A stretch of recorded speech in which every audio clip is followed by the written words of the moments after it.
It's a great pleasure to be here.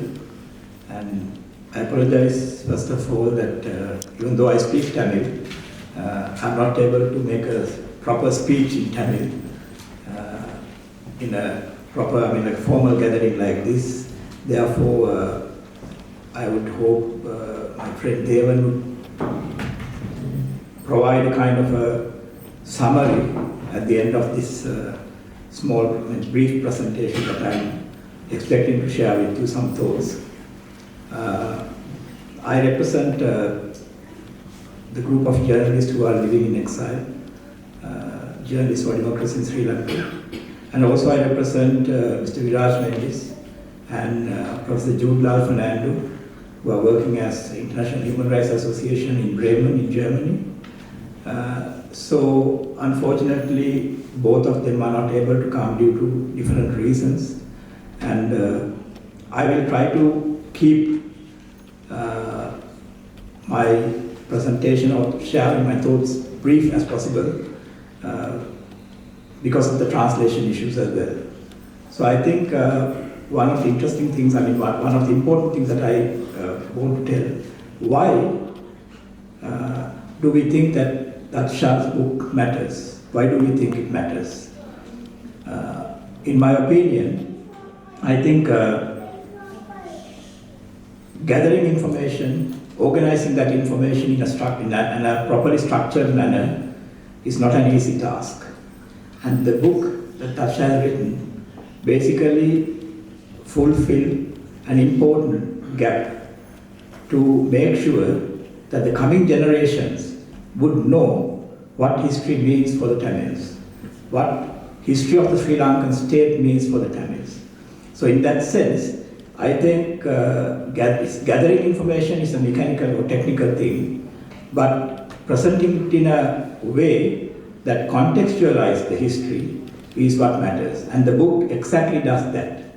So in that sense, I think it is quite important for these kind of efforts to be promoted more, as well as to be encouraged more, especially by the younger generation, because preserving history is preserving memory.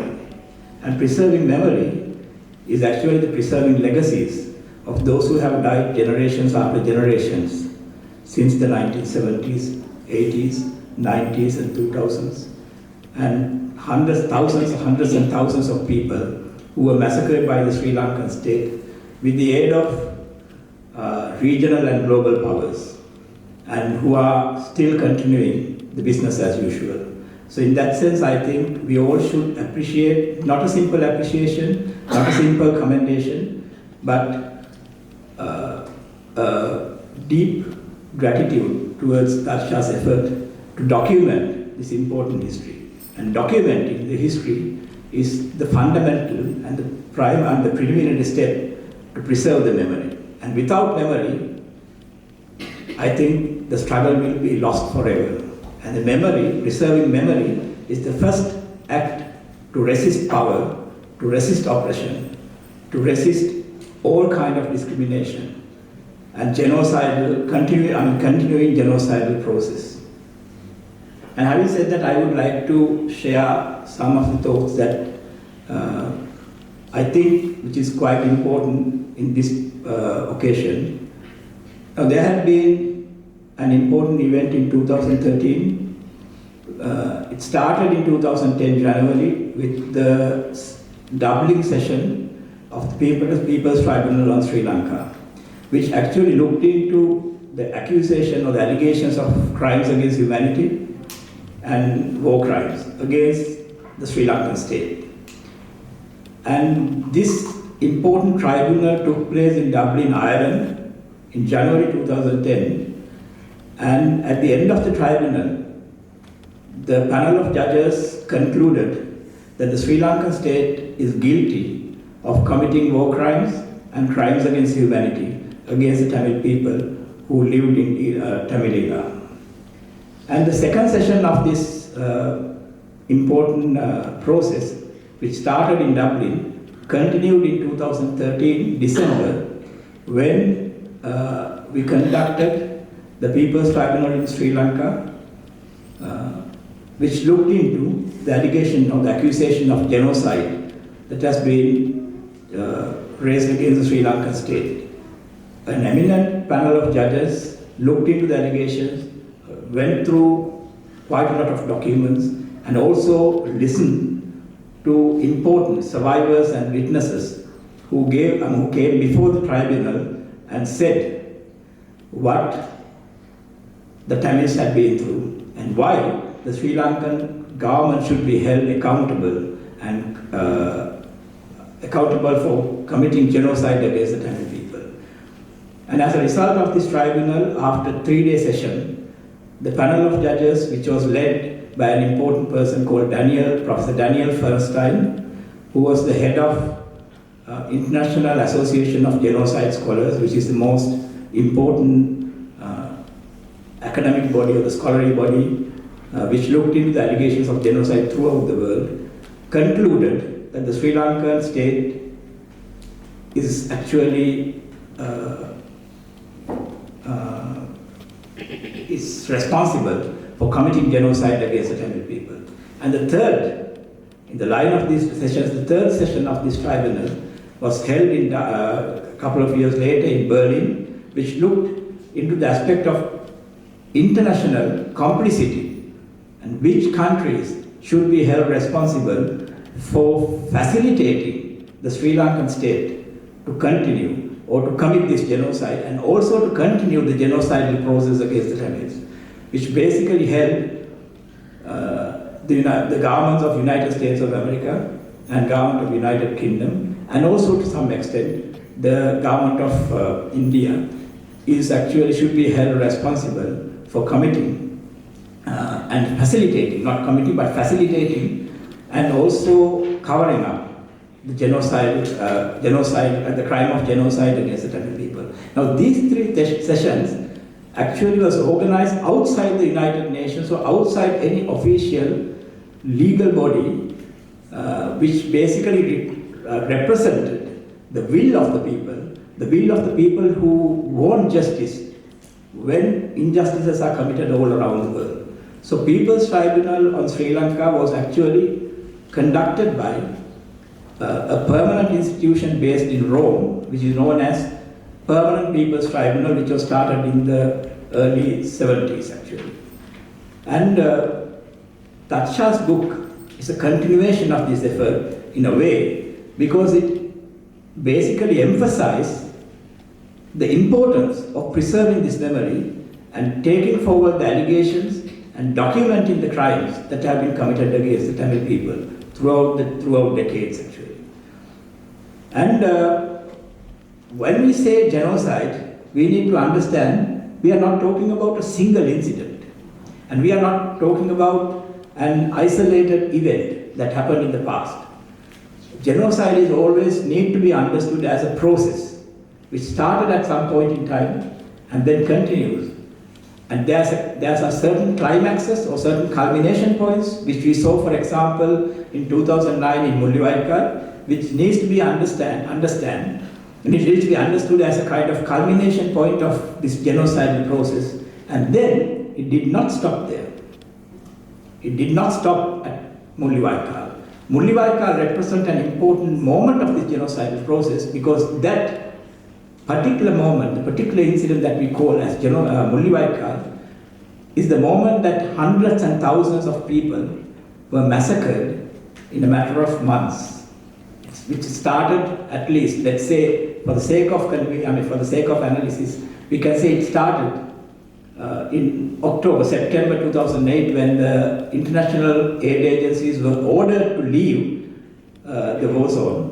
And then it culminated on the beaches of Mullawaikal, where hundreds and thousands of people were starved, were bombed, shelled, and then the survivors were interned and brutalized in massive internment camps situated in Tamil Nadu. So in that sense, Mullawaikal stands at an important historical event. But just as we remember Mullawaikal as an important place or an event of this continuous process, we need to understand it still goes on. This genocidal process still goes on. In order to understand when we say still goes on, well, the armed resistance of the Tamil people have been crushed. But it does not mean the resistance of the Tamil people have crushed. This particular event that we all gather here represent the Tamil people have not stopped resisting. The Tamil people still continues to resist against, not simply against the crimes that were committed in the past, but also the efforts to erase those crimes, erase the memory of those crimes from the collective memory of the Tamil people. The important legal scholar who coined the term genocide, who was a Polish Jewish legal scholar named Raphael Lemkin. Now he is the person who actually coined the term genocide and then worked hard to make it part of the international law, which came into existence with the adoption of the Convention of Genocide, Convention of Crime of Genocide in 1948. Since then, this has not been applied. Even though the convention was there have been so many genocidal acts committed against various kinds of people in the world, but the convention was not properly utilized to look into these crimes and ruled legally whether this particular crime has been committed or not. And this is known as the crime of crimes. And when we say genocide, it's the crime of crimes. And the important thing that Raphael Lemkin said about genocide, this is the most important thing. He said it has two phases, it has two stages, and that the first stage is basically to dismantle and destroy the national pattern of the oppressed people. For example, if you take the Tamil peoples as a collective group, the first stage that was aimed at committing a crime of genocide against the Tamil people constitute in the effort of the Sri Lankan state with the help of regional and global powers. The effort that was aimed at dismantling and destroying the collective national pattern, the collective national life of the Tamil people. But it does not stop there. It does not stop there. According to Raphael Lemkin, it goes one step further. Once you dismantle and destroy the national pattern of the oppressed people, in our case the Tamil people, the second stage starts. And the second stage is imposing the national pattern of the oppressor onto the survivors of that particular oppressed community, which is what we are seeing at the moment. It is imposition of the national pattern of the oppressor, the Sinhala state, the oppressor, onto the Tamil people, and to force them to live in a way that they do not intend to live. And the ongoing militarization, the ongoing land grabbing, the denial of justice for the disappeared, the denial of justice for the crimes that were committed against the Tamil people is all part of the second stage of this effort. So therefore, the book that Darsha has basically put together, the information that has been put together, stands as an important and a landmark kind of, it holds a landmark importance because that basically resists against the second stage as well.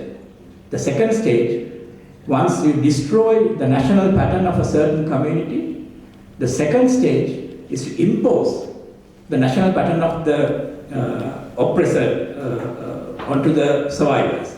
And Darsha's book basically resists that stage by bringing out information, collecting information, organizing it in a presentable manner, so to make sure that the coming generations would know what history means, what Mullivaikal means, what genocide means for the Tamils.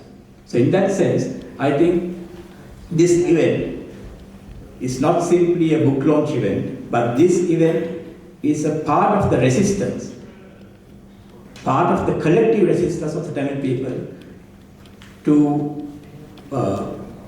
resist the state's second stage of genocide, the second stage of the genocidal process. So in that sense, I think we all are here witnessing an important historical moment. And I thank Darsha for putting all this information together. And at the same time, I think this effort should not stop from here, but it should continue further. And this sort of effort should be more encouraged, and we should be able to witness more and more these kind of events and these kind of efforts to make sure until justice is being made, and the Tamils, those who especially who have laid their lives in the past decades, that they will, their lives and the sacrifices and the dedication that they have basically shown will not be wasted. And thank you very much again for the Voice and all the organizers of this event for inviting me to share my thoughts on behalf of Viraj Mendis, Julia Fernando, and also all my colleagues, journalists who are living in exile. Thank you very much.